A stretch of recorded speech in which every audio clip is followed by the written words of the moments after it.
Bismillahirrahmanirrahim. Assalamualaikum warahmatullahi wabarakatuh. Pemirsa yang dirahmati Allah, marilah kita simak ceramah dari Buya Arus Yasim dengan tema 4 Lautan Ilmu dari Imam Al-Ghazali. Sebelumnya marilah kita bersolawat terlebih dahulu. Allahumma sholli ala Sayyidina Muhammad wa ala ali Sayyidina Muhammad. Selamat menyaksikan.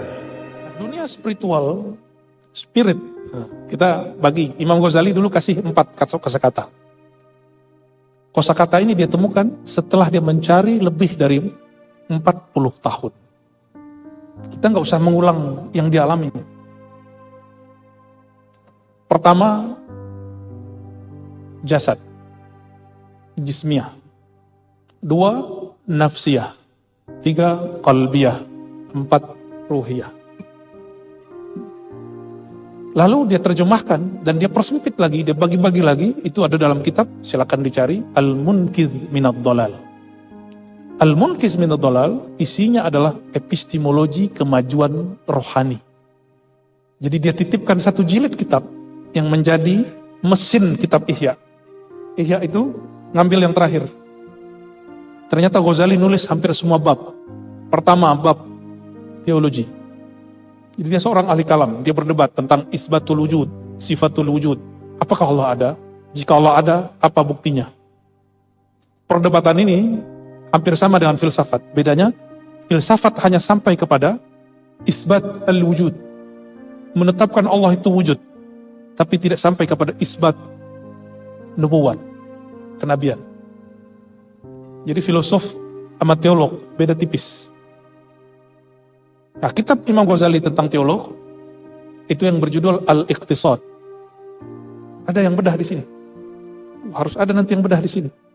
Al-Iqtisad fil i'tiqad. Al-Iqtisad fil i'tiqad itu boleh diartikan moderasi dalam akidah. Cuma isinya murni perdebatan teologis. Jadi kental dengan akal. Semuanya dalil akli, dalil akli, dalil nakli, dalil akli, dalil nakli. Yang dia serang waktu itu Mu'tazilah. Jadi kalau ada orang masih mengangkat Mu'tazilah, itu sama dengan menaikkan, mendirikan benang yang sudah basah, terus kita lurus-lurusin. Gitu. Udah gak bisa, sulit.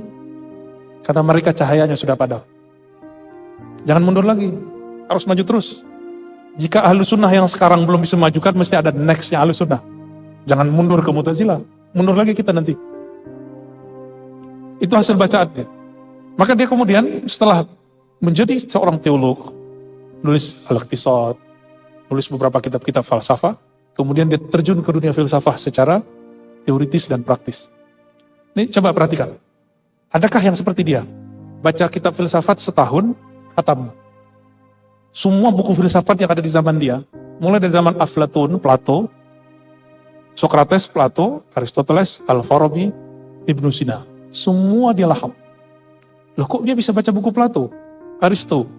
Karena semua buku karya Yunani, filsafat Yunani sudah diterjemahkan ke dalam bahasa Arab. Jadi kalau para doktor, para profesor, ada mahasiswa ingin mendalami filsafat Yunani, wajib belajar bahasa Arab. Karena sudah diarabkan. Maka saya kaget disebutkan Aristo percaya kepada Allah. Ternyata Allah itu bahasa Arab, mereka nyebutnya Tuhan. Tuhan dalam bahasa mereka. El atau apa gitu. Ghazali sudah selesai baca itu. Karena Ghazali selesai, banyak orang benci. Maka salah satu dosen saya di UIN, itu merubah judul kitab Ghazali menjadi judul yang menyakitkan. Ihya Ulumuddin diganti menjadi Imatatu Ulumuddin. Ihya Ulumuddin artinya apa? Menghidupkan ilmu-ilmu agama. Jadi Ghazali itu menentang dikotomi ilmu zahir dan batin. Maka disatukan, fikih zahir, fikih batin. Apa beda fikih zahir dan batin? Kalau saya sholat, sah batalnya pakai ilmu apa? Ilmu fikih. Fikihnya pakai mazhab apa? Mazhab Syafi'i, Hanbali, Hanafi, Maliki. Di mazhab Syafi'i muncul namanya rukun 13. Ternyata beda imam, beda rukun. Ada rukun 18, ada rukun 20 sekian. Itu sholat yang zahir. Imam Ghazali, satu majelis dia dihadiri sekitar kalau sekarang 300 dokter. Satu majelis dia kalau sekarang. Jadi yang boleh masuk majelisnya cuma dokter. Jadi dosen, guru-gurunya, ulama, itu yang boleh masuk, sekitar 300. Yang 300 ini, mereka sudah pakar akidah, semua aliran dikuasai, Mu'tazilah, Syiah, tapi mereka memilih Ahlus Sunnah. Lalu mereka juga pakar filsafat. Ghazali lebih cepat dari semua mereka. Mereka ada yang khatam filsafat 4 tahun, 5 tahun, 7 tahun. Ghazali khatam filsafat 1 tahun. Mengulangnya setahun, lalu menulisnya setahun. Berarti berapa tahun? Ini menjadi model pendidikan Ghazalian. Harusnya kalau mau bikin Ghazali modern, fokus belajar 1 tahun. Tapi Ghazali, kita nggak masukkan perannya yang kita sebut biasanya i'dadi. Apa terjemahan i'dadi? Persiapan. Kelas persiapan udah nggak masuk, dia sudah advance. Jadi kalau dimasukkan kelas persiapan, berarti 4 tahun. 4 tahun bahasa, setahun bahasa, setahun teks, setahun lagi mengkomparasikan teks, setahun lagi menulis tentang teks. Tuh, sistem pendidikan Ghazali. Makanya sampai hari ini Al-Azhar masih 4 tahun. Cuma, ruhiyah Ghazaliyahnya semula luntun. Di Al-Azhar. Al-Azhar itu belajar akidah, kitab al-Iqtisad, Imam Ghazali. Nah, maka saya mengharap nih, mohon maaf para dosen tidak mau menggurui. Ini masa seharusnya tidak lagi zaman PPT, PowerPoint. Ini zaman dosen, setelah mahasiswa presentasi PPT, dosen presentasi membedah interteks. Ambil 2 teks atau 1 teks, baik yang berbahasa kita, bahasa Arab, bahasa Inggris, lalu dibedahkan, disajikan ke mahasiswa. Karena mahasiswa kita 0. Mereka cuma punya ilmu Thariqat al-Gughliyah. Ya, benar nggak? Berapa banyak nih adinda kita mahasiswa, besok mau presentasi, malam ini jadi kopas. Itu sebabnya, mohon maaf, saya sudah nggak mau masuk S1. Agak sombong sih. Apa pengalamannya? 5 mahasiswa, copy paste. Tapi yang saya puncak terakhir, saya ambil itu belum ketemu tasawuf. Belum bertasawuf seperti sekarang. Saya ambil, saya lempar dia. Gitu. Kena mukanya. Untungnya yang saya lempar ini santri. Saya lempar, dia ridho. Sekarang jadi imam. Dikirim ke Timur Tengah jadi imam. Mahasiswa sekarang dikata-katain gitu kan marah. Ya, ngelawan dia. Makanya nggak pernah berkah ilmu mahasiswa. Karena dikata-katain guru itu, dosen, itu berkah. Ya. Saya dibodoh-bodohin dosen, itu saya bahagia. Maka ketika kita nulis tesis, disertasi, saya dirombak, itu bahagianya bukan main. Di Sumatera bagian tertentu, mahasiswanya dirombak skripsinya, pembimbingnya dibunuh. Pengujinya mempertanyakan tulisan dia, pengujinya ditusuk. Itu mahasiswa apaan? Itu bukan mahasiswa, nggak akan ada kemajuan dalam diri kalian. Ghazali, mundur sedikit. Sebelum masuk ke bab itu, dia sudah merawat apa yang disebut dengan, jadi diri kita ini kan mirip dengan binatang. Kebinatangan kita ini ada 2, ada binatang yang tamak, ada binatang yang buas. Yang tamak nih makan, proyek ini. Kalau yang buas, apa yang buas? Ingin berkuasa, bukan. Masuk, ingin berkuasa, ingin menghancurkan lawan. Karena karakter binatang buas itu belum diobati, belum dilatih.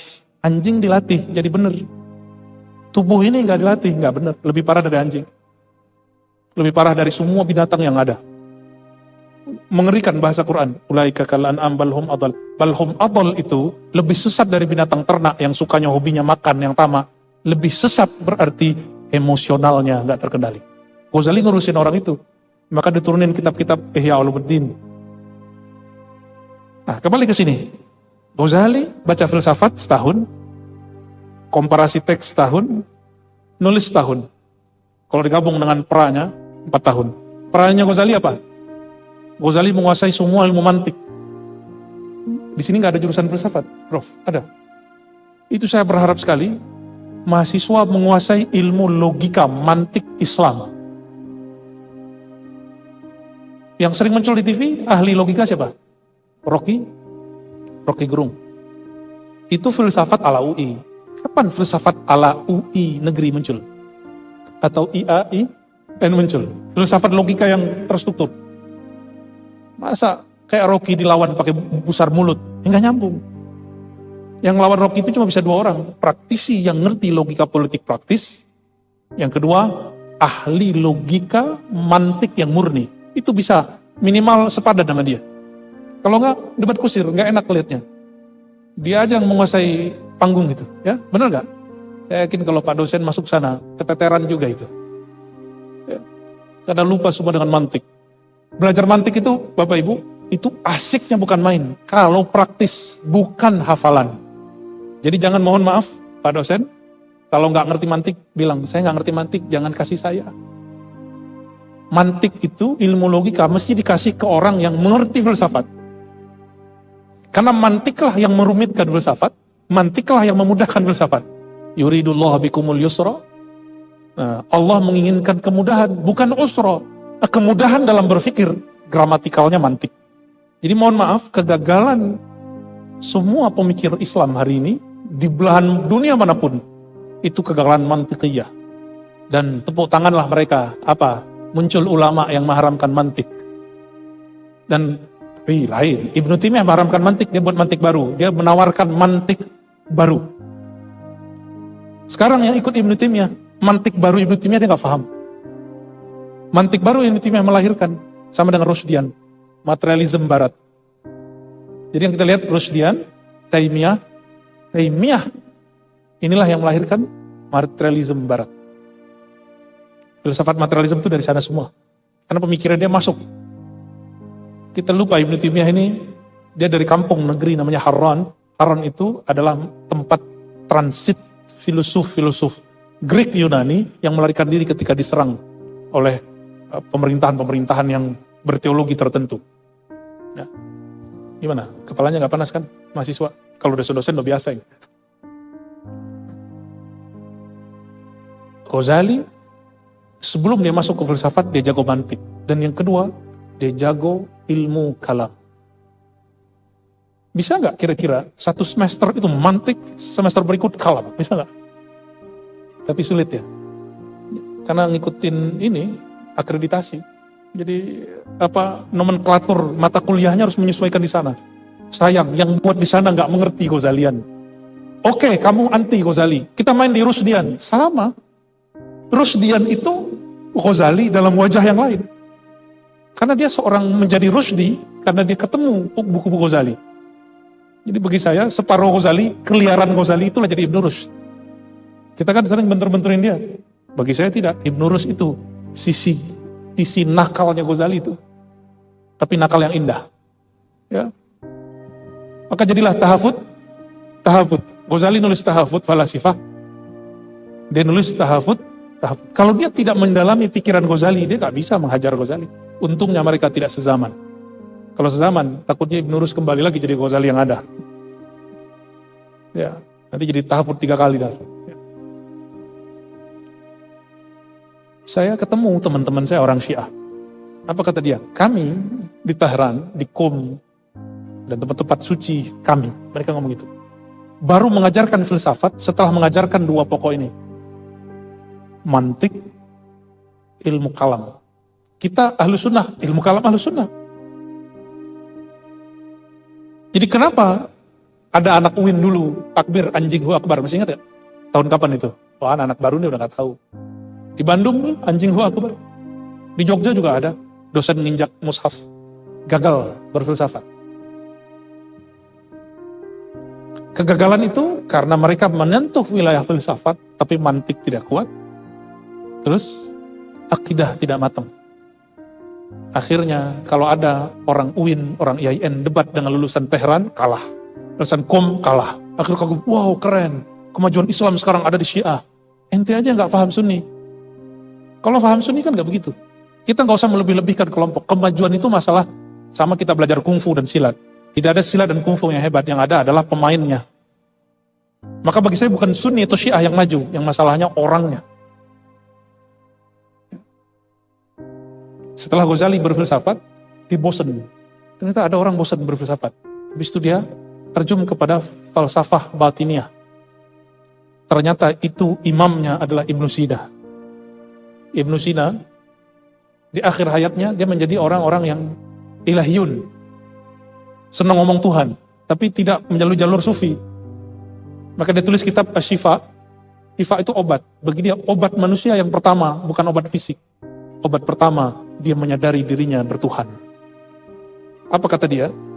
Anak kecil mainannya apa? Umur 5 tahun. Mobil-mobilan. Kalau udah seumur Pak Hamra ini dikasih mobil-mobilan mau nggak? Mobil beneran, mainannya lain. Berarti mainan orang sudah beda. Anak kecil dikasih 5.000 bahagia. Coba Pak dosen dikasih duit 5.000 bahagia nggak? Ya, jatuhin, nggak mungkin dirobek kali. Apa maksud Ibnu Sina? Kebahagiaan seseorang itu tergantung knowledge yang ada dalam akalnya. Kalau dia bertambah knowledge-nya, bertambah nilai bahagia dia. Coba lihat politisi. Kita sebut namanya. Politisi Golkar, politisi apa yang punya TV ya. Bukan Nasdem, yang satu lagi. Perindo. Siapa namanya? Mereka kurang apa? Gaji kita sebagai dosen Prof, lewat. Tapi Prof kan dapat tunjangan lain. Tapi itu tunjangan Prof itu dia gitu. Ngeluarin ingus keluarnya itu. Keluarnya tunjangan Prof setahun. Khairul Tanjung. Untungnya dia nggak berpolitik, tapi pernah jadi menteri sebentar. Ujung berpolitik. Apa yang mereka kurang?